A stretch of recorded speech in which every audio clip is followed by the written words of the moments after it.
အားလုံးထူပဲကျေးဇူးတင်ပါတယ်ဒီကနေ့ကျွန်တော်ငင်းငယ်လေးတွေရှစ်တော့ကြောင့်မို့လို့ကျွန်တော်အင်္ဂလိပ်လိုလည်းနည်းနည်းပါးပါးထည့်ပြောမယ်ပေါ့နော် so I would like you to stay a little bit because we're gonna the picture would be in English as well so not only in Burmese so you will learn a lot so this would be like 15 minutes and this is so important and later we're going to talk about a little bit more so အဲ့ဒါဆိုတော့ကျွန်တော်တို့ကမြန်မာလိုနဲ့အင်္ဂလိပ်လိုနည်းနည်းပါးပါးပြောမယ်ပေါ့နော်ဆိုတော့သူတို့ကလည်းနားလည်နိုင်အောင်ဆိုတော့ဒီကနေ့ကအင်မတန်မှပဲအထူးပဲ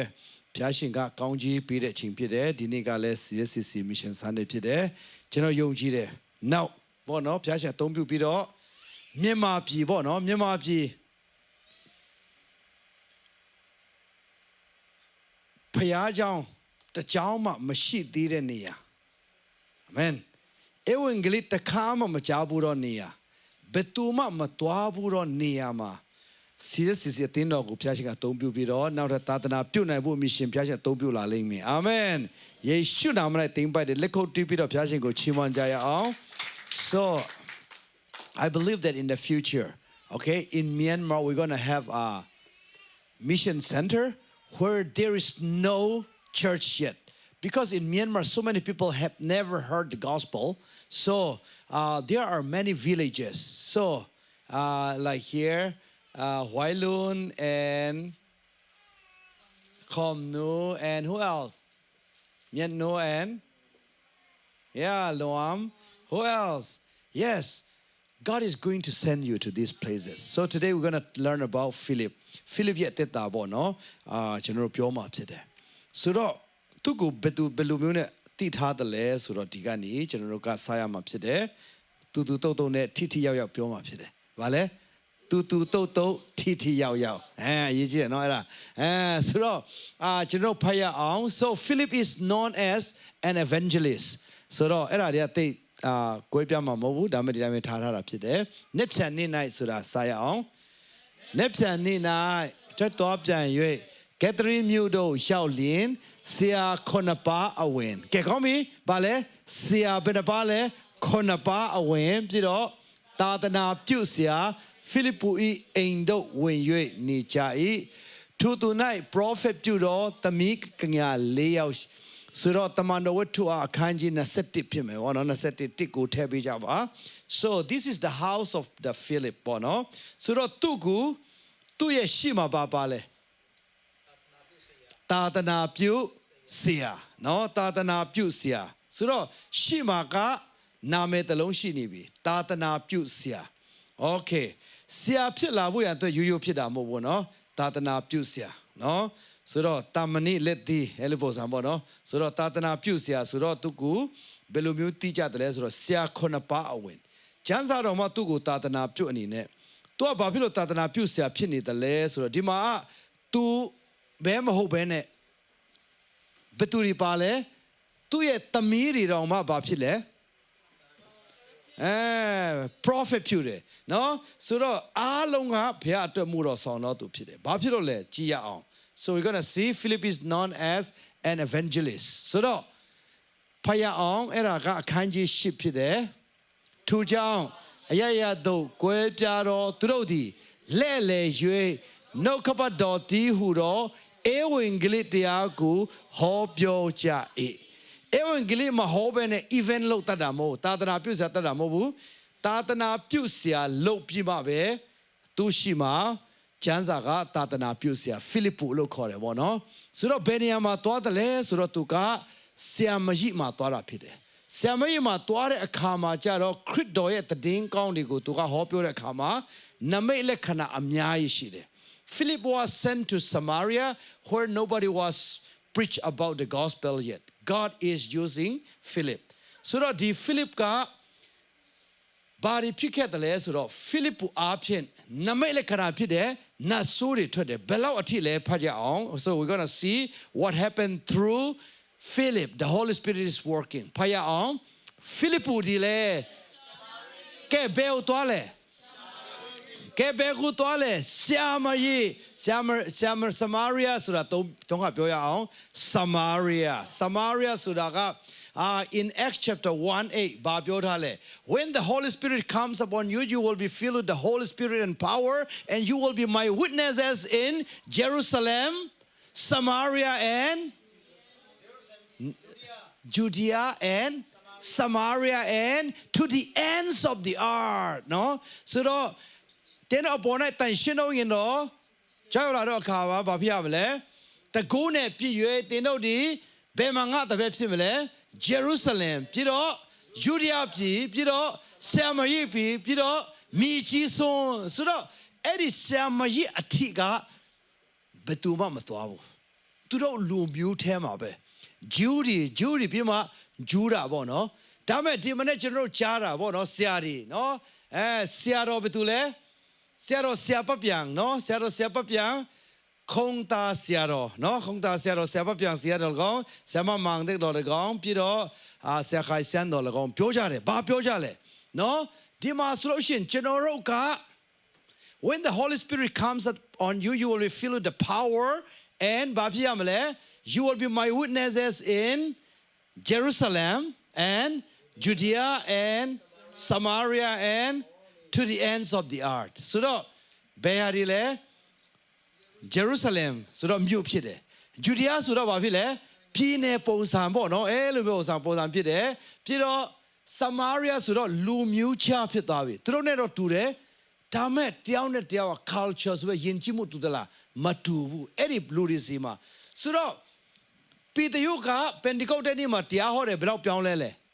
3000ပြီးတော့အခန်းကြီး4မှာပြန်ဟောတယ်ဘယ်လောက်လဲ9000ဖြစ်သွားတယ်ဆိုတော့ဒါမဲ့အဲ့ဒီ3000 5000မှာတခြားလူမျိုးတွေမပါဘူးဘယ်သူတွေပဲပါတယ်လဲဂျူးလူမျိုးတွေပဲပါတယ်အဲ့ဆိုတော့သူတို့ကခရစ်တော်စေခိုင်းတာကယေရုရှလင်မြို့ကနေတွားဖို့ဖြစ်တယ်ဒါပေမဲ့သူတို့တွားသလားမတွားဘူးမတွားချင်တဲ့အခါမှာဘာဖြစ်သွားလဲနော်အဲ့ဒီ persecution ဆိုတဲ့ပေါ့နော်အဲ့ဒါဘာဖြစ်သွားတယ်လဲဆိုတော့ဒီအသင်းတော်ကြီးကိုပေါ့နော်သူများတွေကမတရားနှိပ်စက်တယ်အဲ့ဒီမှာပဲသူပါလဲထိတ်ဆုံးကရှောလူပါတာဖြစ်တယ်အဲ့ဒါနဲ့သူတို့ဘာဖြစ်လဲရှိတဲ့နေရာတိုင်းမှာတွားကြတာနော်တမန်တော်တို့ခန်းကြီးရှိအငယ်1ရှိလားမသိဘူးအငယ်1ကနေဖတ်ရအောင်ပြီးတော့ကျွန်တော်တို့ကဒီကနေ့ကဘယ်သူရဲ့ဝတ္ထုလဲဘယ်သူရဲ့ဖိလိပ္ပုကိုရှိမှာဘာခံထားလဲသာသနာပြုဆရာနော်ကျွန်တော်မြန်မာပြောအမျိုးမျိုးပေါ့နော်ဝရင်တုတ်ဘတုတ်ဆိုတော့ဝရင်တုတ်နဲ့ရိုက်လိုက်တာဟုတ်တယ်နော်လူမိုက်ငမုံစတဲ့အပြင်ပေါ့နော်အမျိုးမျိုးတတ်ကြတယ်နော်ဆိုတော့ဒါမဲ့ဒါဖိလိပ္ပိပေါ့နော်ဆိုတော့သူကဆရာအနေနဲ့ဖြစ်သွားတာပေါ့ဆရာသိသွားတာဖြစ်တယ်ကဲတမန်တော်ကကြည့်ရှိငယ်တစ်တွေ့လားကဲဘာတွေ့လဲကျွန်တော်ကောင်းပြီဖတ်ရအောင်ဒီစွာသောဒီစေချင်းကိုဟာရသဖြင့်တမန်တော်တို့မှတပါတင်းဝင်သူအပေါင်းတို့သည်ယူရပြည်စမာရိပြည်အကြကြတို့၌အနက်အပြားခွိုင်းပြားကြ၏ငင်းပန်းနေရှိတဲ့အခါမှာ mega church ဆိုပြီးတော့အကြီးဆောက်လို့ရလားမရတော့ဘူးအဲ့ဒီမှာကွဲပြားကုန်တာအဲ့ဒီမှာလဲဖိလိပ္ပုကစပြီးတော့သူဘာလုပ်လဲတရားဟောတာဖြစ်တယ်ကဲဖတ်ရအောင်ဖိလိပ္ပုဒီလဲရှမာရိမြို့တို့သွား၍ခရစ်တော်၏အကြောင်းကိုဟောလေ၏အခန်းငယ်6မှာလူအစုအဝေးတို့သည်ကြား၍ဖိလိပ္ပုပြုတော်နမိတ်လက္ခဏာတို့ကိုမြင်တော့အခါသူ၏စကားကိုတကယ်တကယ်ဒီဘာဖြစ်လဲနားထောင်ကြ၏ပြီးတော့အကြောင်းမူကားနတ်ဆိုးဆွဲတော်သူများတို့သည်အထဲမှထွက်တယ်တဲ့နတ်ဆိုးတို့သည်လည်းပြင်းစွာသောအတန်နဲ့အော်ဟစ်လက်ထွက်သွားကြ၏နော်ပြီးတော့ခုလှုပ်နိုင်ချီမစွမ်းတော့သူအများတို့ဒီလဲဘာဖြစ်လဲပဂတိအဖြစ်တော့ရောက်ကြ၏ပြီးတော့သူမျိုးသားတို့ဒီအလွန်မျောမြောက်ခြင်းရှိကြဆိုတော့ဖိလိပ္ပိတရားဟောတဲ့ခါမှာဘာဖြစ်လဲနမိတ်လက္ခဏာကဖြစ်သွားတာဖြစ်တယ်အာမင်ဆိုတော့အဲ့ဒီနေရာမှာကျွန်တော်တို့ကဘာသင်ခန်းစာယူရမလဲဆိုတော့သူများတွေထွက်သွားတဲ့နေရာတိုင်းမှာဘာဖြစ်လဲတရားဟောကြတယ်ဘာအကြောင်းဟောလဲထို့ကြောင့်တဲ့အရရတော့ကိုယ်ပြတော့သူတို့ဒီလက်လေ၍ဘာကိုဟောကြလဲနှုတ်ခပတ်တော်တည်ဟူသောဧဝံဂေလိတရားကိုဟောကြတယ်တဲ့နော်မနေ့ကကျွန်တော်ဘာတွေဟောကြလဲဘောလုံးပွဲအကြောင်းတွေအရရတိုင်းဟောကြတယ်ဟုတ်တယ်နော် တချို့ကအင်ဂျီအကြောင်းတွေဟောတချို့ရပါလေအီရန်နဲ့အမေရိကန်စစ်ဖြစ်တာဟောတယ်တချို့တွေကမြန်မာပြည်အကြောင်းဟောတယ်တချို့ကဘာဒီကနေ့ကအရေးကြီးတယ်ကဲကောင်းပြီအဲ့ဒါဆိုတော့ရှိတဲ့နေရာတိုင်းမှာသူဘာဖြစ်လဲနမိတ်လက္ခဏာကရှိသွားတာဖြစ်တယ်အဲကြောင့်သူ့ကိုနောက်ဆုံးအနေနဲ့ဘာအနေနဲ့တည်သွားလဲသာသနာပြုဆရာအနေနဲ့တည်သွားတာဖြစ်တယ်ဘယ်လိုအထီးလဲဆိုလို့ရှိရင်တော့သူကလဲပေါ်မှာနေတယ်လဲပေါ်မှာတော့မောလဲသူကတကယ်တမ်းကျတော့သူလဲပေါ်မရောက်သေးဘူးသူကချီချင်းနဲ့လမ်းလျှောက်နေတာအဲ့ဒီမှာလဲအီသီယိုးပီးယားကနေလာတဲ့ပေါ့နော်အဲ့ဒီအရာရှိကြီးနဲ့သူကနှုတ်ကပတ်တော်ဝင်ရတယ်ရှိတဲ့နေရာတိုင်းမှာနှုတ်ထမှုဖြစ်တယ်အဲ့လိုမျိုးဖြာအတုံးတော်ခံခြင်းလားခံခြင်းတယ်နော်ဒါပေမဲ့ဘာဖြစ်လဲဘယ်ကနေစတယ်လဲဆိုတော့သူကဆရာအနေနဲ့စတာမဟုတ်ဘူးဘယ်ကနေစတယ်လဲဆိုတော့ so a while ago we talk about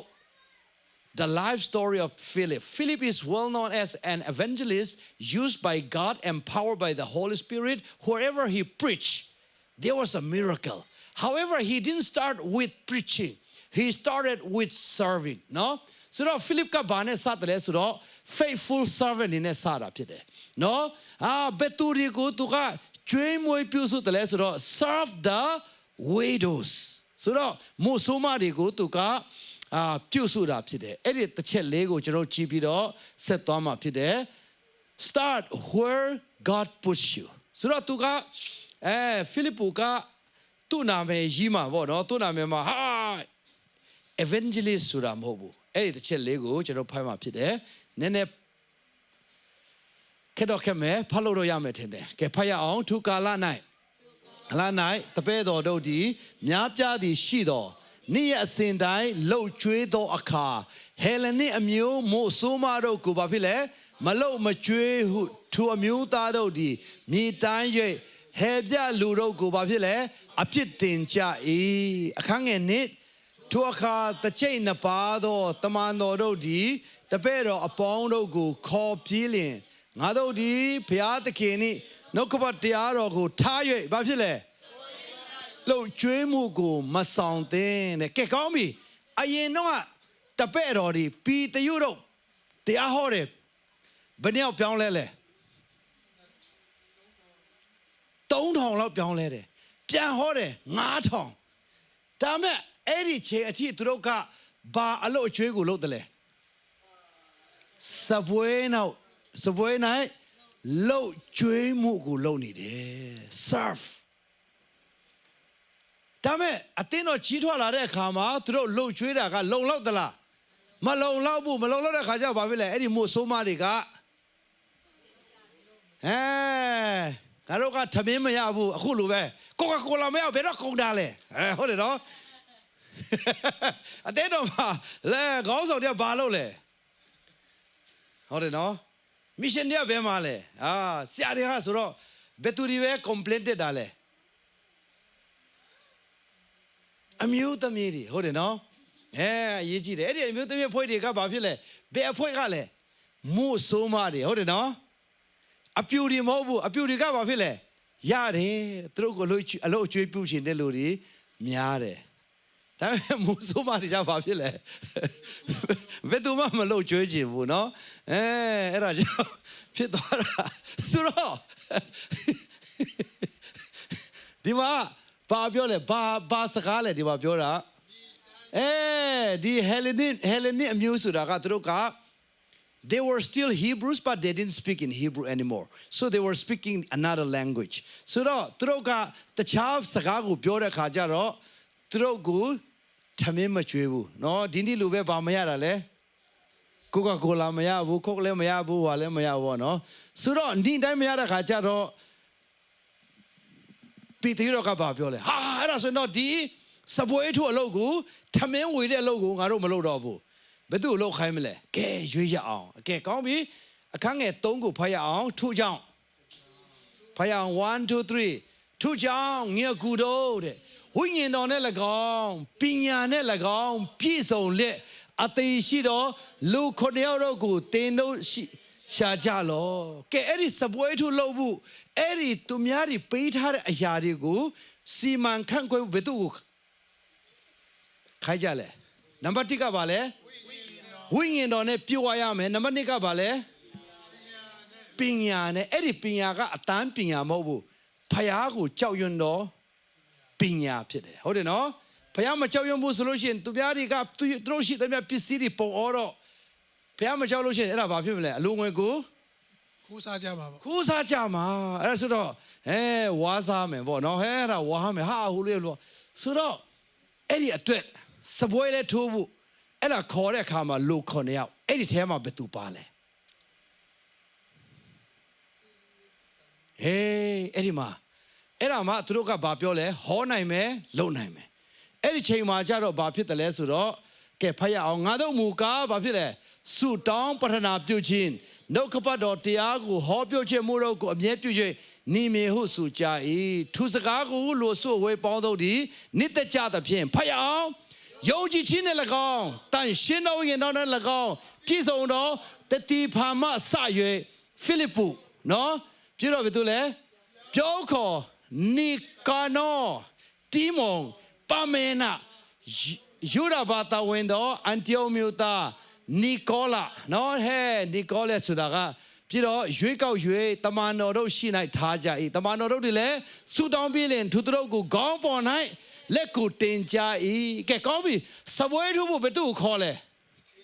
ဖိလိပ္ပုခေါ်တာဒါပေမဲ့ခုနကတော့သူ့ကိုဘာလဲ तू သာသနာပြုဆရာဖိလိပ္ပုဒါပေမဲ့သာသနာပြုဆရာဖိလိပ္ပုပီတာတို့တောင်မှတရားဟောနိုင်တယ်နော် तू ကဘယ်အချိန်ထိဘယ်လောက်ထိလဲဆိုလို့ရှိရင်တော့ तू ကနော်ဒီသူတို့မတွားနိုင်တဲ့ဆရာမကြီးမြုပ်မှာတော့မှ तू ကသာသနာပြုသွားတယ်ပြီးတော့နမိတ်လက္ခဏာလည်းဘာဖြစ်လဲဖြစ်တယ်ဝိညာဉ်တော်နဲ့လည်းပြည့်ဝတယ်ပညာနဲ့လည်းပြည့်ဝတယ်ဒါပေမဲ့ဘယ်သူတွေကိုစပွဲတို့သွားလို့လဲအမျိုးသမီးတွေကိုနော်ရီတိတ်မချိုးဘူးတဲ့အမျိုးသမီးတွေဘိုးဆိုးမတွေကိုသူက serve တာဖြစ်တယ်ဆိုတော့ servant leadership ဆိုတော့ဆရာနဲ့စတာလားဒါမှမဟုတ်ရှင်စပွဲထုနဲ့စတာလားစပွဲထုနဲ့စတာဟုတ်တယ်နော်စပွဲထုနဲ့စပြီးတော့ဘာဖြစ်လဲဆရာဖြစ်သွားတာဟုတ်တယ်နော်ဒါပေမဲ့တော်တော်များများကခုချိန်မှာစပွဲထုနဲ့စချင်လားဆရာနဲ့စချင်လားတော်တော်များများကအေလိယာနဲ့အေလိရှေအကြောင်းဟောကြတယ်နော်အေလိယာနဲ့အေလိရှေအကြောင်းတချို့ကအေလိယာကကောင်းကင်ဘုံတက်ခါနေမှာဘာဖြစ်သွားလဲအဲ့ချိန်မှာအေလိရှေကသူ့ကိုဘာလဲမလွတ်တမ်းကြည့်လို့ရတာမဟုတ်ဘူးအဲ့ဒါကအတိအပွဲပဲဖြစ်တယ်ဘာဖြစ်လို့လဲဆိုတော့အဲ့ဒီ Second Kings ကိုကြည့်လိုက်တဲ့အခါမှာအေလိယစီမှာအေလိရှေက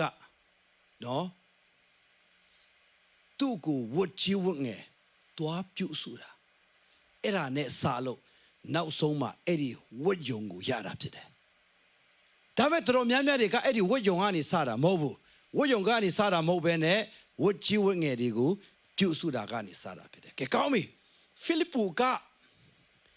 ဘာဖြစ်လို့ဖျားရှင်အသုံးပြုခြင်းခံရလဲဘယ်ကနေစလဲစပွဲထုကနေစတာဖြစ်တယ်အခုနပြောသလိုဘောနော်ကိုရှိမပြောသလိုကျွန်တော်ဆရာတွေကမိုက်ပဲကင်တာမဟုတ်ဘူးအမိုက်လဲကောက်တာဖြစ်တယ်ဒါပေမဲ့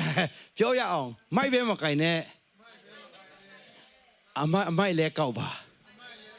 မိုက်လဲကောက်ပါအမိုက်လဲကောက်ပါလက်ခုပ်တဲ့ဖျားရှင်ကိုကြိုဆိုကြရအောင်နော်ဖျားရှင်ကိုချီးမွမ်းကြရအောင်ဘာဖြစ်လဲဆိုကျွန်တော်တက်တာမှာမိုက်ကင်တော့သူများကြတယ်နော်ကျွန်တော်တခါတည်းခရီးသွားတဲ့နေရာတိုင်းမှာအဲ့လိုမျိုးဒါမဲ့ကျွန်တော်အသင်းတော်တော့အဲ့လိုမဟုတ်ဘူးဖိလိပ္ပုလိုဖြစ်တယ်ဆိုတော့ကျွန်တော်တို့က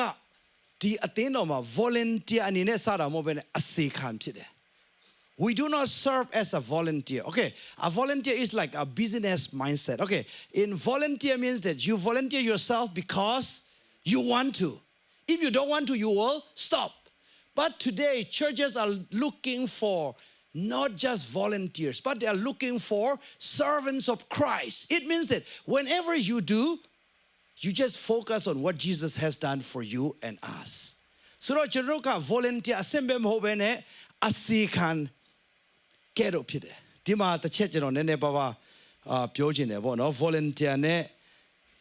servant of Christ ဆိုတာနည်းနည်းတော့တီးတယ်နော်ဆိုတော့ဖတ်လို့သိမရဘူးထင်တယ်နော်ဆိုတော့ကျွန်တော်ဖတ်ရမယ်ဆိုတော့အဲ့ဒီနေရာမှာဘာဖြစ်သွားတယ်လဲဆိုတော့ volunteer တွေကဘာဖြစ်လဲဆိုလို့ရှိရင် तू မချိုက်တော့ဘူးဆိုလို့ရှိရင် तू က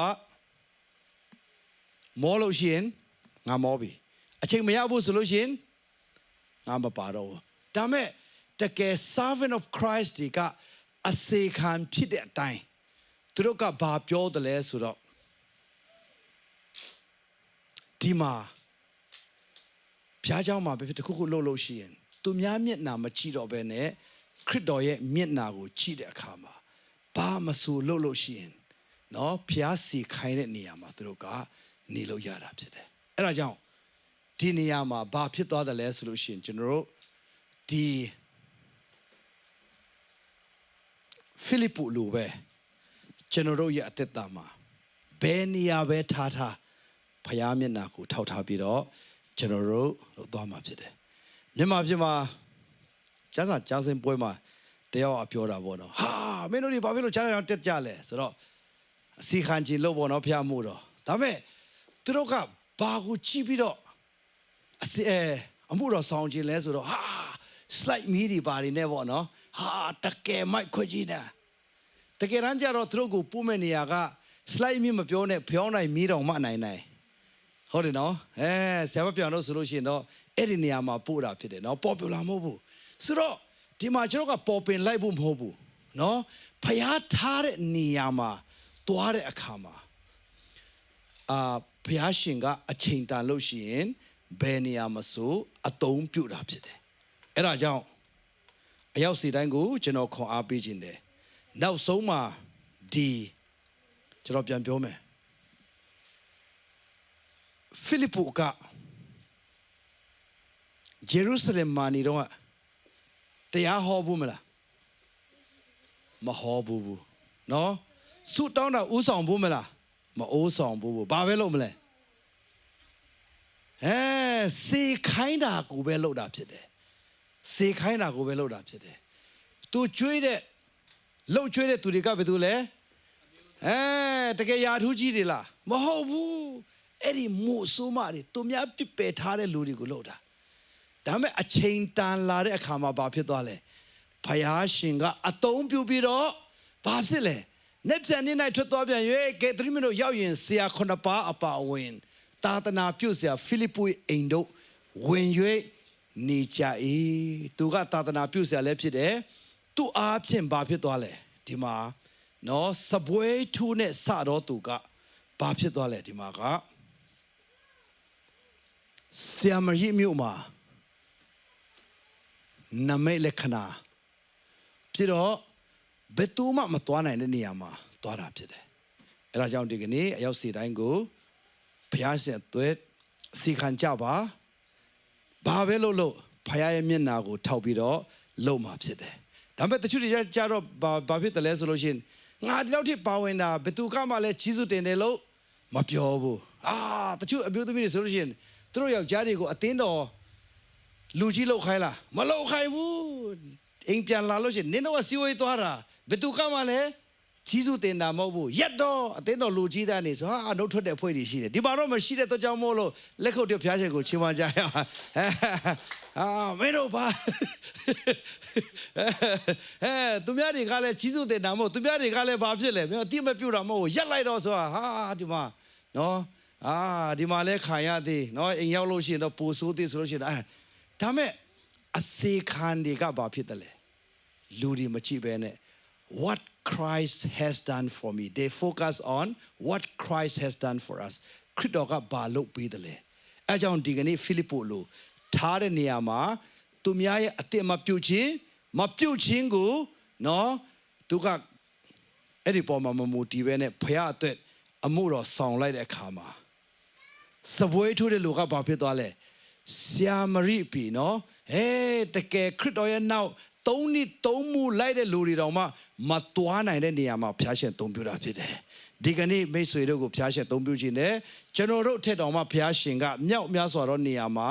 အသုံးပြုခြင်းတယ်မိတ်ဆွေပဲမဟုတ်ဘူးဒီမှာကြည့်လိုက်ဘယ်လောက်အထီးလဲနော်နောက်ဆုံးမှကျွန်တော်အရန်ကြိုက်တာကဘာလဲဆိုတော့ to tonight ဖတ်ရအောင်အဲ့ဒါနဲ့ to tonight prophet ပြုတော့ဘာဖြစ်လဲသမီးကံရ၄ယောက်ရှိသူ့သမီးတွေကပျက်စီးလားအရက်တောက်တော့သမီး၄ယောက်လားမဟုတ်ဘူးထွက်ပြေးတော့သမီး၄ယောက်လားမဟုတ်ဘူးစကားနားမထောင်တော့သမီး၄ယောက်လားမဟုတ်ဘူးမိဘကိုမထီမဲ့မြင်ပြုတော့သမီး၄ယောက်လားမဟုတ်ဘူးဖယားနဲ့ direct အဆက်အသွယ်ပြုလုပ်ပြီးတော့သူများအသွယ်အဲ့ဒါကြောင့်ဒီကနေ့မိတ်ဆွေသူများထားတဲ့နေရာမှာတစ္ဆာရှိပါဝင်ပါမောလို့ရှိရင်အသင်းတော်လူကြီးတွေရဲ့မျက်နှာမကြည့်နဲ့ဆရာတွေရဲ့မျက်နှာမကြည့်နဲ့ဆရာမတွေရဲ့မျက်နှာမကြည့်နဲ့ဖယားရဲ့မျက်နှာကြည့်ပါအမောပြေသွားလိမ့်မယ်အာမင်အရေးကြီးတယ်နော်လူတွေရဲ့မျက်နှာထောက်လို့ရှိရင်တော့ဟာမင်းတို့ဘာတွေရှောက်လို့တာလဲဟူလို့လိုက်ဒီလို့လိုက်ဒီ program ဘာဆိုတော့ဘာဖြစ်သွားလဲ volunteer mindset တွေကငါလည်းငါတွေ့လို့တာမဟုတ်ဘူးအဲ့ဒါဆိုငါမလုပ်တော့ဘူးကွာကဲကောင်းပြီသွားဘူးလို့ပုံစံအဲ့ဒီစိတ်ဓာတ်ကကြတော့ volunteer စိတ်ဓာတ်ဖြစ်တယ်သူများကကိုကူအတိအမှမပြုတ်စင်သွားပြီဒါမဲ့တကယ်အစီခံစိတ်ဓာတ်က servant of Christ တွေကဘာဖြစ်တယ်လဲသူများဘာပဲပြောခရစ်တော်ကကျွန်တော်မအတွက်တည်ခံတယ်အကြောင်းမို့လို့သူများပြောတာရေးမရှိဘူးခရစ်တော်က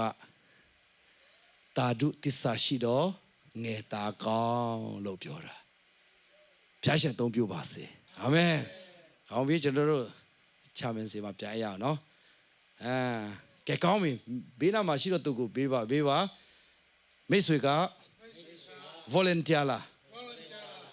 ခရစ်တော်ရဲ့အစီခံလားအဲ့ဒါဆိုတော့ volunteer ကောင်းတော့ကောင်းတယ်ဒါပေမဲ့မလုံလောက်ဘူး so today we are saying that volunteer is good but it is not enough to serve the Lord in the church because the volunteer mindset sometimes expects recognition from others when nobody is thanking you then you say nobody appreciate my job I'm gonna stop but servant of Christ said it doesn't matter whether people appreciate me or not I am doing because of Jesus they are focusing on what Jesus has done for them အဲကြောင့်မို့လို့ကျွန်တော်တို့ဒီကနေ့အစီခံစိတ်နဲ့ကျွန်တော်တို့အမှုတော်ဆောင်ကြပါစို့ဆိုတော့မိတ်ဆွေမောနေတဲ့ချိန်မှာဘယ်သူမျက်နှာကြည့်ရမလဲဖယားမျက်နှာကြည့်ပါကျွန်တော်တို့ဆရာတွေရဲ့မျက်နှာကြည့်လို့ရှိရင်တော့ဆရာတွေကလည်းခြေစုတင်တယ်လို့မပြောဘူးလို့ပုံစံပြောမှာဒါမဲ့ခရစ်တော်မျက်နှာကြည့်ပါခရစ်တော်ရဲ့ကားတိုင်းကြည့်ပါခရစ်တော်ကမိတ်ဆွေတွေဘာလို့ဆောင်တယ်လဲဆိုတာကြည့်ပါမိတ်ဆွေကငါလို့တာများလာပြီလို့မိတ်ဆွေဘယ်တော့မှ you will never feel that you have done enough for Jesus when you compare what you have done with what Jesus has done for you အဲ့ဒါပဲဒီကနေ့ဘာဖြစ်လို့လူတွေကဖျားကြောင်းမှာဖျားအတွက်လှုပ်ဆောင်တာမောတယ်လေသူတို့ကခရစ်တော်အတွက်ခရစ်တော်ကကျွန်တော်တို့ဘာလုပ်ပေးတယ်လဲဆိုတော့မကြည့်ပဲတဲ့ဘာဖြစ်တယ်လဲငါတို့ကဒီလောက်လုပ်တာသူများအတွက်လဲသူများကြီးစုတင်တယ်လို့မခံဘူးအဲ့လိုပုံစံပေါ့နော်ဆိုတော့ကျွန်တော်တို့အားလုံးကအခရစ်တော်ရဲ့အစေခံဖြစ်တဲ့အတွက်ကြောင့်မို့လို့လက်ခုပ်တီးပြီးတော့ဖျားရှင်ကိုချီးမွမ်းကြပါစို့အားလုံးမတက်ကြရအောင်ပြီးတော့ကျွန်တော်တို့ worship team ကပေါ့နော်တချင်းတပုတ်ဆိုပြီးမှ